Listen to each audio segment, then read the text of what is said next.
우리는 지난주에 성령 강림주일로 하나님께 예배 드렸습니다. 예수님께서 예루살렘을 떠나지 말고 아버지께서 보내시는 성령을 받을 때까지 기다리라. 그래서 다락방에서 제자들 120명이 모여서 힘을 다하여서 전심을 다하여 하나님을 사모하고 있었을 때 성령이 그들 가운데 불꽃 가운데 다 충만하여서 또 다 120명 다 방언을 받고 세계 각국에서 모여든 오순절 절기를 지키러 온 유대인들과 그리고 이방인들에게 방언을 통해서 120명의 제자들이 세계 각국어로 방언을 통해서 복음을 전했습니다. 예수 그리스도는 그리스도다, 메시아인 것을 방언을 통해서 증거됐습니다. 순식간에 사도행전 1장 8절 말씀처럼 오직 성령이 너에게 임하면 예루살렘과 온 유대와 사마리아 땅끝까지 내 증인이 되는 것처럼 그 말씀이 이 장에서 성취가 되었죠. 오늘도 본문의 말씀 보면 이제는 성령 받은 그리스도인들은 세상 속에 살면서 사소한 문제에 좌절하고 낙심해서는 아니 되는 것입니다. 왜냐하면 우리 안에 하나님의 성령이 우리를 거룩한 성전 삼아 계시기 때문에 그 성령 하나님과 함께 동행하는 저와 여러분들은 골리앗과 같은 거대한 문제를 만나도 사실은 하나님과 함께 나아감으로 말미암아 승리할 수가 있습니다. 오늘 본문을 먼저 보려면 15장, 16장을 좀 이해를 해야만이 그냥 골리앗과 다윗과 골리앗의 싸움이 아니라 이것은 하나님이 다윗을 높이기 위한 하나님의 섭리요 사건을 준비한 것도 하나님이 하셨다라는 사실을 말씀 전체를 통해서 볼 수가 있습니다. 15장에 보면 하나님께서 사무엘 선지를 통해서 사울왕에게 이런 말씀을 하시죠. 아말렉 족속들을 다 멸절시키라. 살찐 소든지 어린아이부터 짐승일까 사람일까 모두 다 멸절시키라. 그 멸절한 이유가 있어요. 이스라엘 백성들이 강야 노정을 올 때 아말렉 족속들이 아주 비열하게 여자들, 어린아이들, 힘없는 자 잡아 죽이고 아주 비열한 짓을 많이 했거든요.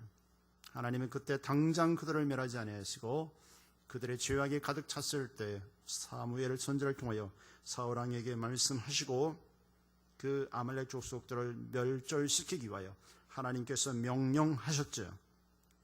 자, 전쟁터에 나가서 사울왕은 아말렉과의 싸움에서 승리했습니다. 승리하고 아각 왕을, 그 대표인 아각 왕을 잡아왔고, 그리고 백성들이 원하는 대로 또 살찐 소, 살찐 양을 가지고 왔습니다. 그리고 사무엘 선지자에게 선지자님, 우리 전쟁 승리했고 하나님 말씀 명령대로 순종했습니다. 그랬더니 사무엘 선지자가 화를 버럭 냅니다. 저 소 울음소리, 양의 울음소리는 무엇입니까? 또 아각은 왜 살려왔습니까? 하나님의 말씀이 멸절시키라고 했는데 도대체 뭐 하시는 겁니까? 화를 내면서 말씀합니다. 그랬더니 사울왕은 그렇죠. 백성들이 살찐 짐승을 하나님께 제사드리자 하고 가져왔다라고 말을 들려대죠. 하나님은 순종이 제사보다 더 낫다는 것을 모르십니까? 하나님 앞에. 결국 그때 이제 사울왕은 하나님 앞에 버림을 당합니다. 버림을 당하고 성령의 그를 떠나버립니다. 그리고 그에게 하나님의 부르신 악신이 들어가 버립니다. 그래서 우리가 앞에 있는 목사나 특별히 사역자들은 하나님의 말씀에 불순종하면 거기에 대한 사명 따라, 큰 사명 따라 하나님이 크게 다스리시는 것을 볼 수 있어요. 직분, 큰 직분 따라 하나님께 불순종하면 성령이 떠나버리고 아주 말씀대로도 은혜가 안 되고 감동이 안 돼버립니다. 그리고 악신이 들어가니까 조금만 무슨 두려운 일이 있으면 두려워가지고 절절절 매지요.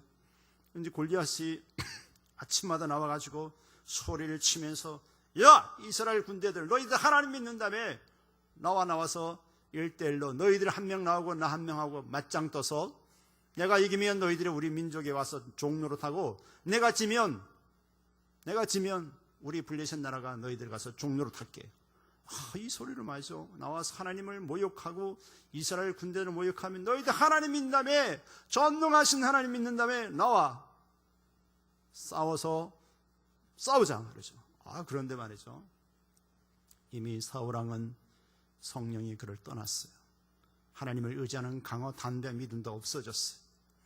그리고 밑에 신하들도 어느 누가 왕이에요, 내가 여호와의 이름을 걸고 나가겠습니다라고 한 명도 없습니다. 한 명도 없고, 여러분 말씀에 보면 그들은 두려워가지고 왕을 비롯해서 두려워가 절절절 매고 있었어요. 너무 안타깝죠.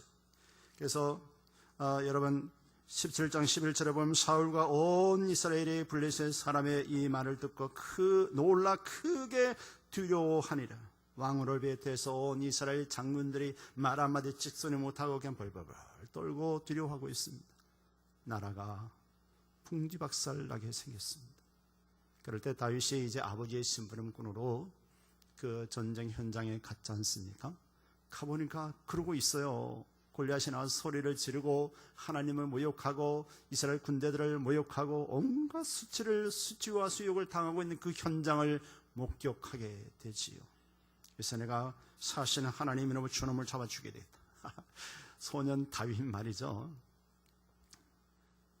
하나님이 사울왕을 버리신 다음에 새로운 왕을 세우는데 다윗의 아버지 집으로 찾아가지 않습니까? 사무엘 선지자를 보내는데 기름불, 이제 뿔에다 기름 담아가지고 그 집에 가서 이제 기름을 불라니까 첫째 엘리압, 둘째, 셋째 기름 불라니까 너무 멋있게 생겼거든. 키도 크고 너무 체격도 좋고 해서 이가 왕으로 세울 줄 압니까? 아니야, 나는 그를 버렸다. 7명 다 했지만은 하나님 다 아니라 그런 거예요. 이게 당신의 아들이 전부 다 합니까? 아니요. 아직도 20살이 안 돼서 저 들에서 양을 치는 내 아들 하나가 더 있습니다. 그를 데려오기 전까지는 나는 아무 음식도 안 먹겠습니다. 빨리 데려오십시오. 하나님이 다윗의 집에 도착했을 때 그 어린 20살도 안 되는 소년 다윗에게 하나님이 기름 부으라 그러지 않습니까? 기름 부을 때 하나님의 성령이 그를 크게 감동했다 그랬습니다. 그때부터 하나님이 그에게 강하고 담대함 주셔서 골리앗을 이길 수 있는 담대함 주신 겁니다. 다윗이 개인적으로 용감해서 이겼다고요? 그거는 인본적인 신앙입니다. 오늘 말씀 보면 다윗이 크게 감동되었다라고 말씀을 하고 있는데요.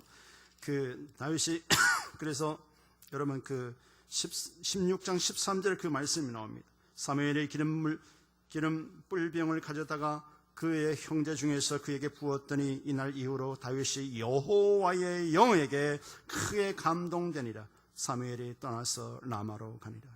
하나님의 성령으로 기름 부음을 받고 충만해지니까 어떠한 문제를 봐도 그 문제에 부딪혀서 좌절하고 낙심하는 게 아니라 문제 배우에 역사하시는 전능하신 하나님을 믿고 나가게 되는 것이죠. 여러분들도 어떤 큰 사업을 하거나 앞으로 비전을 갖고 있는 분들은 성령으로 충만해 주셔야 돼요. 먼저 충만해져야만이 그 비전을 향하여서 강하고 담대하게 나아가게 되는 것입니다. 돈 많고 훌륭한 사람들 빽 많고 이러면 좀 도움이 되지만, 그러나 저것도 도울 수는 없고 오직 하나님만 의지할 수밖에 없다면 하나님의 성령은 크게 무장되셔야 돼요. 그렇지 않으면 하나님 앞에 귀하게 쓰임을 받을 수가 없습니다. 이제 사울왕은 악신이 들어가 버렸습니다. 그러니 이제 하나님이 주신 사명, 왕으로서의 직분을 잘 감당할 수가 없습니다. 그러나 반대로 소년 다윗은 성령이 크게 그를 감동해서 아주 강하고 담대한 하나님의 사람으로, 나이는 어리지만 그렇게 되었죠. 그래서 그는 이제 사울왕을 찾아갑니다. 사울왕 비롯해서 모든 백성들이 골리앗이 40일 동안 그렇게 나와서 하나님을 모욕하고 이스라엘 백성 군대들을 모욕하는데도 어느 누가 내가 대신 나가 싸우러 나가겠다는 말하지 않는 그런 상황에서 다윗이 말이죠. 어린 소년 다윗이, 여러분 17장 32절에 보면 다윗이 사울에게 구하되 그를 인하여 사람이 낙담하지 말 것이라. 주의 종이 가서 저 블레셋 사람과 싸우리이다. 아니, 어린 소년이, 아니 지금 이스라엘 군대 장군들도 못 나가고 말 한마디 찍소리를 못하고 있는데 아이 어린 20살도 안 되는 어린 소년이 나가서 싸우겠대. 왕이여, 낙담하지 마세요. 제가 싸워서 그놈 잡아 죽이겠습니다. 진정한 위로가 안 되는 것입니다. 다윗은 하나님의 이름으로 위로했는데 어떤 인간적으로 봤을 때는 사울왕은 위로가 안 되는 겁니다. 그래서 야, 제 골리앗은 말이야, 어릴 때부터 용사였어. 용사. 그냥 키 크다고 무장해서 뭐 갑옷 입고 나온 게 아니라, 철을 갑옷 입고 나온 게 아니라, 쟤는 어릴 때부터 용맹한 용사였다고. 야, 너는 겨우 저 아버지 양이나 치는 목동 아니냐? 야, 무슨 목동이 만에 저 거대한 골리앗을 이길 수 있어? 에이, 안 돼. 그랬더니 뭐라 그런 줄 아세요? 왕이요, 내가 그 사자의 양을, 아버지의 양을 지킬 때 17장 37절에 보면, 36절 37절에 보면, 주의 종이 사자와 곰도 쳤은즉 살아계시는 하나님의 군대를 모욕한 이 할례받지 못하는 블레셋 사람이리까 그가 그 짐승의 하나와 같이 되리이다. 또 다윗이 이르되 여호와께서 나를 사자의 발톱과 곰의 발톱에서 건져내셨은즉 나를 이 블레셋 사람의 손에서도 건져내리이다 그랬어요. 거대한 골리앗을요, 하나의 곰 한 마리 그리고 사자 한 마리로 비유한 겁니다. 다시 말해서 아무리 큰 문제도 하나님 앞에서는 문제가 안 됨을 고백하는 신앙입니다. 왜? 내가 골리앗과 싸우러 가는 게 아니라 나의 하나님이 골리앗으로 싸우러 나간다 이 말입니다. 그러니 어떠한 문제도 문제가 될 게 없다 이거예요. 저와 여러분 성령 받은 분들은 이렇게 담대함으로 나아가시기를 주의 이름으로 축원합니다. 골리앗은 배후에 역사하신 하나님, 문제를 다스리고 섭리하고 그 문제를 응답하시고 역사하시는 그 하나님을 바라봤고, 골리앗은 말이죠, 자기가 소유한 거대한 키, 머리에 노투구, 비늘 같은 갑옷, 그리고 무릎에도 그냥 어떤 창에 찔리고 화살을 맞으면 안 되는 무릎에도 로스로 해서 다 새 값을 입었어. 창도 얼마나 큰지 창 끝에만 한 7kg 되고, 그리고 단창, 칼 3가지를 들고 나오지 않습니까? 다윗은요, 처음에 나올 때 막대기 하나, 겉으로 골리앗에 보기에는 막대기 하나만 딱 보이는 겁니다.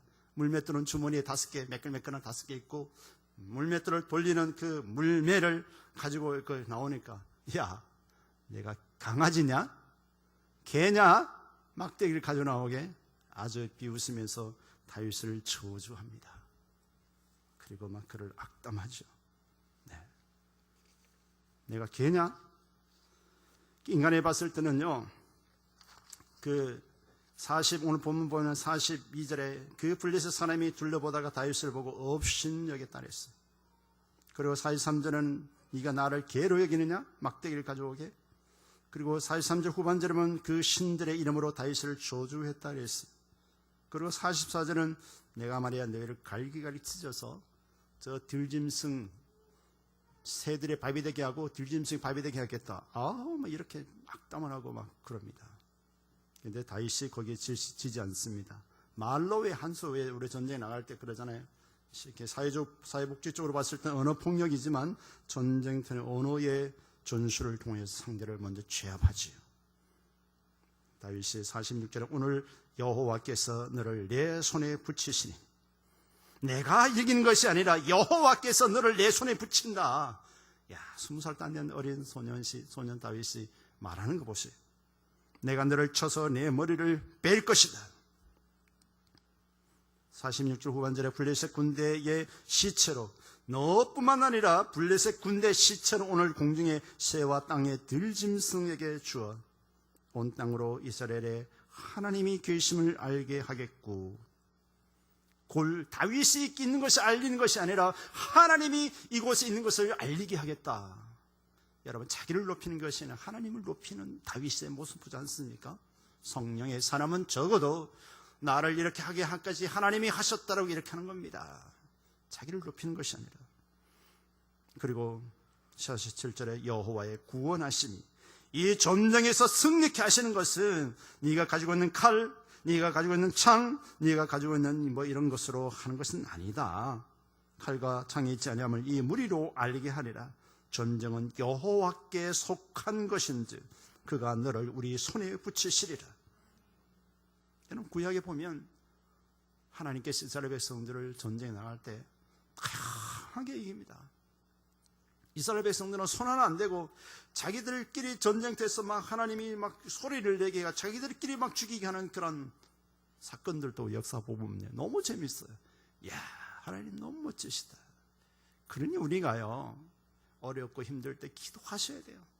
기도하면 주의 천사를 보내서 그냥 자기들끼리 소리 내게 해서 자기들이 적군자 서로 밤에 막 죽이는 겁니다.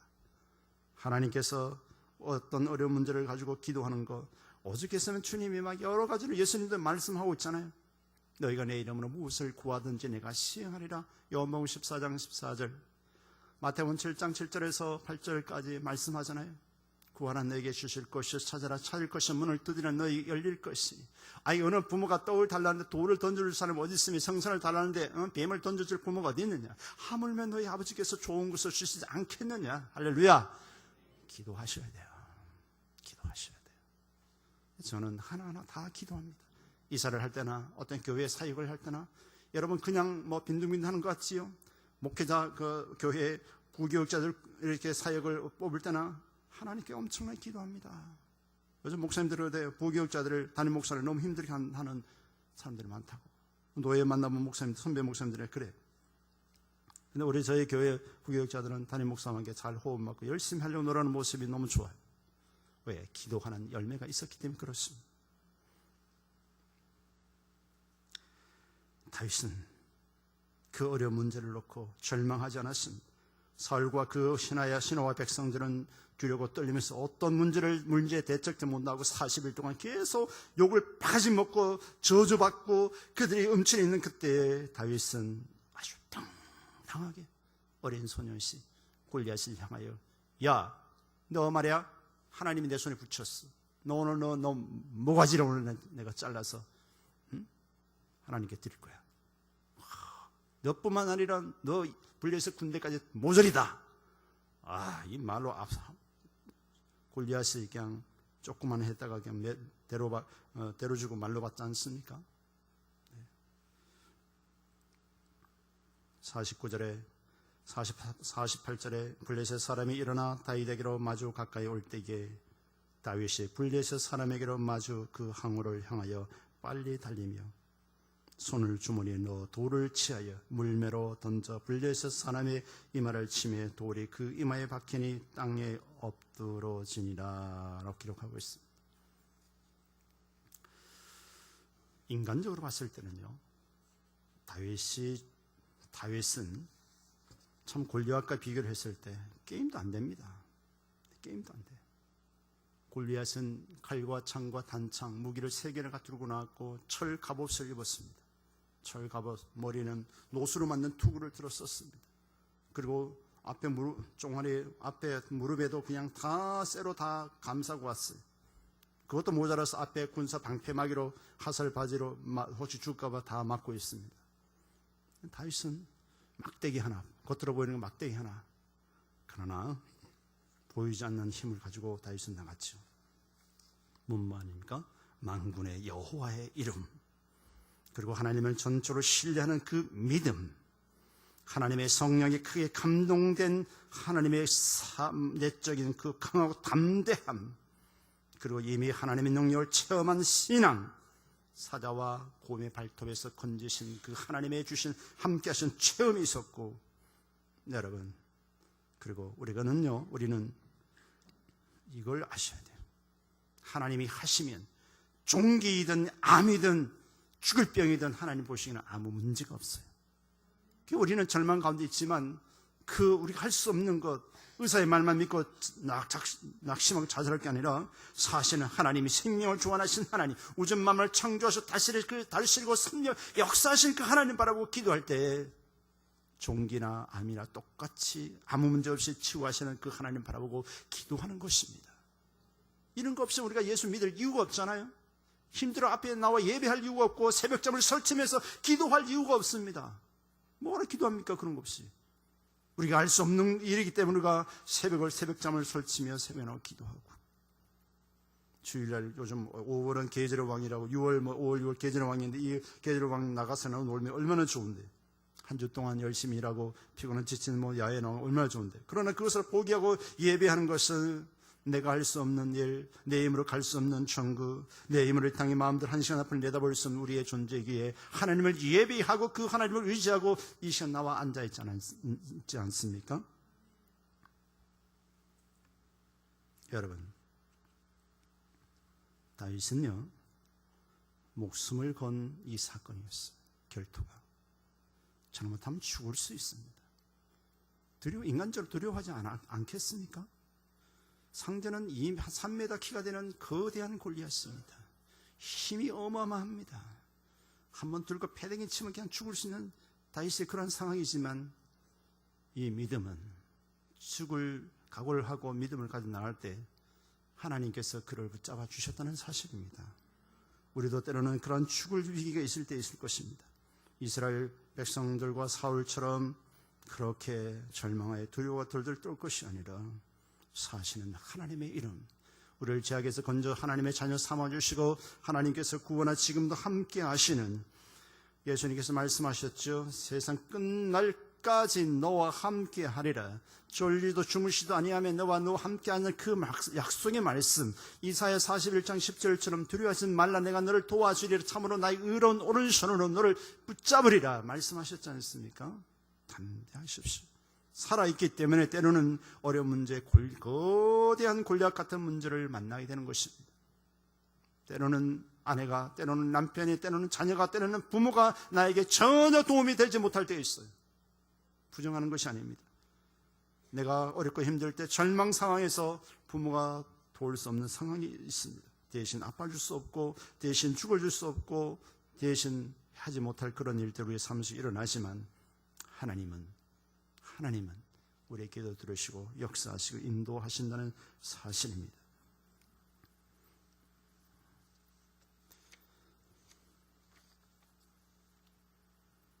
다윗이 골리앗을 돌을 던져서 돌이 이마에 꽉 잡혀서 다른 부분은 다 철 갑옷을 떼 있으니까 얼굴만 빠꾸 내난 여기에서 이마에 돌을 정확하게 박혀서, 깊숙이 박혀서 그냥 뇌에 치명타를 줬어. 쓰러지자마자 가서 목을 밟고 골리앗이 차고 있던 칼을 꺼내서 골리앗의 머리를 베고 그 머리를 가지고 예루살렘을 돌아옵니다. 그것을 봤던 이스라엘 여인들, 백성들이 춤을 추며 청하여 노래를 부릅니다. 사울왕은 몇천 명 죽였지만 다윗은 수만 명을 죽였다. 이런 노래를 하면서 막 춤을 추고 하니까, 우리가 여러분들이 왕 같으면, 여러분들이 사울 왕이면 어떻게 해야 되겠어요? 참으로 어느 누가 사울 왕을 위해서 대신해서 이 골리앗을 내가 싸울 사람 한마디도 하는 사람 없었고, 그 국가의 위기에서 어린 소년이 이겼으면 여러분 같으면, 야 다윗 수고했어, 야 너 때문에 내 왕으로서 구겼던 체면 살려줬어, 너무 고마워, 내 진수성전 차려주고 네가 원하는 거 다 줄게, 이렇게 했을 것 같아요, 여러분 같으면. 근데 말이요, 사울왕은 찌질하게 이 성령이 떠나가 버리니까 심히 분해졌다 그랬어요. 심히 분했다 그랬어요. 여러분, 참 보면 너무 안타까워요. 네? 여러분, 그 18장 8절에 보면 사울이 이 말에 불쾌하여 심히 노하여 가로되 다윗에게는 만만을 돌리고 내게는 천천만 돌리니 그거에 더 얻을 것이 나라밖에 무엇이냐 하고. 아니, 나라의 왕은 누가 세우는데요? 하나님이 세우잖아요. 지가 불순종해서 버림받았을 때 다윗이 이제 사울왕 모르게 기름 부음 받았어요. 이 전체적인 맥락을 보면요, 불순종한 사울왕을 내치시기 위하여 하나님이 골리앗을 세웠다라고 보면 됩니다. 그래서 골리앗을 이겨 돌아온 그 다윗이, 이스라엘 백성들이 전부 다 마음이 다윗에게 흘러가도록 하나님이 골리앗과 전투에서 승리케 하셨다는 사실을 전체적 맥락에서 보셔야 돼요. 하나님이 하나님이 세우신 왕을, 앞으로 미래에 세우실 왕 다윗을 위하여 골리앗도 준비하셨고 그 블레셋 전투에서 승리하게 했다는 사실입니다. 전체적인 맥락을 보면 그래요. 안 그랬으면 굳이 하나님 그렇게 할 이유가 없어요. 자신이 세운 사울왕이 범죄 안 하고 믿음으로 잘 살았다면 왜 자신이 세우신 사울왕을 짓밟을 이유가 없잖아요. 자신이 세운 사울왕이 범죄 타락했기 때문에 그를 이제 버리고 새로운 왕을 세우기 위하여 하나님이 이스라엘 백성들의 마음을 다윗에게 가도록 하도록 이러한 사건을 통해서 하나님이 계획하시고 섭리하셨다는 것을 전체적 맥락에서 보면 될 것입니다. 오늘 말씀을 이제 마무리 짓습니다. 여러분, 하나님의 자녀는 불순종하면 성령이 떠나버립니다. 왜? 거룩한 영이시기 때문에 그렇습니다. 우리가 아무리 똑똑하고 잘났을지라도 내 방법이 훌륭할지라도 하나님의 방법이 아니면 내려놓을 수 있는 그러한 믿음이 필요합니다. 필요하고 때는 여러분들이 무엇 때문에 놀라고 무엇 때문에 두려워하는지를 한번 오늘 말씀을 묵상하면서 어떤 문제를 놓고 두려워하고 놀라진 않는지 생각해 보십시오. 문제만 바라보고 사시는 하나님, 그 문제를 다스리고 인도하시는 그 하나님은 잊어버리고 문제만 바라보고 낙심하고 좌절하는 사울왕과 그 백성들처럼 그렇게 해서는 안 된다는 사실입니다. 하나님이 기뻐하지 않습니다. 하나님, 내가 이 상황 속에서 회복하지 않을지라도 나는 하나님을 인하여 기뻐할 것입니다. 이러한 믿음이 필요해요. 다니엘과 세 친구들이 그러지 않습니까? 왕이여, 우리를 하나님이 이곳에 이 불구덩이에서 건져내지 않을지라도 우리는 당신의 말대로 우상 섬기지 않겠습니다. 죽을지언정 우리는 죄와 타협하지 않겠습니다. 이러한 믿음이 필요해요. 지금은 옛날보다도 죄의 유혹이 더 많고 눈만 살짝만 돌려도 얼굴만 돌려도 그런 유혹들이 많은 시대를 살아가고 있습니다. 우리가 하나님에 대하여 문제보다 하나님 바라보지 않으면 문제투성인 이 시대 속에서 때로는 육신의 정욕과 음란과 타락한 그런 죄의 유혹에서 이길 수 없고 승리할 수가 없습니다. 하나님 앞에 불순종할지라도 빨리 주님께 돌아오는 게 중요합니다. 성령이 소멸되지 않기 위하여. 다윗도 한번 그랬지 않습니까? 나중에 자기의 신하의 아내를 범하고 하나님의 성령이 떠난 다음에 얼마나 회개합니까? 이불이 젖도록 침대가 젖도록 회개하지 않습니까?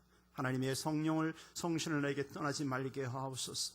하나님의 성령 충만했던 사람의 성령이 떠나면 그 고통은 말로 표현할 수 없어요. 표현할 수 없어요. 저와 여러분들의 골리앗은 무엇입니까? 없으면 다행이지만 골리앗이 있으면 두려워하지 마십시오. 낙담하지 마십시오. 좌절하지 마시고 원망하지 마시고 배후에 역사하시는 문제를 다스리고 골리앗을 무너뜨리는 그 전능하신 하나님을 바라보시기를 주님 축원합니다. 그것이 경제의 문제든 그것은 질병의 문제든 진로의 문제든 자식의 문제든 배우자의 문제든 어떠한 상황이 있을지라도 생명을 주관하여 역사하시는 분은 하나님이다 라는 사실을 기억하시기를 바랍니다. 그렇게 해서 하나님 앞에서 문제의 해답을 찾으시기를 주의 이름으로 축원합니다.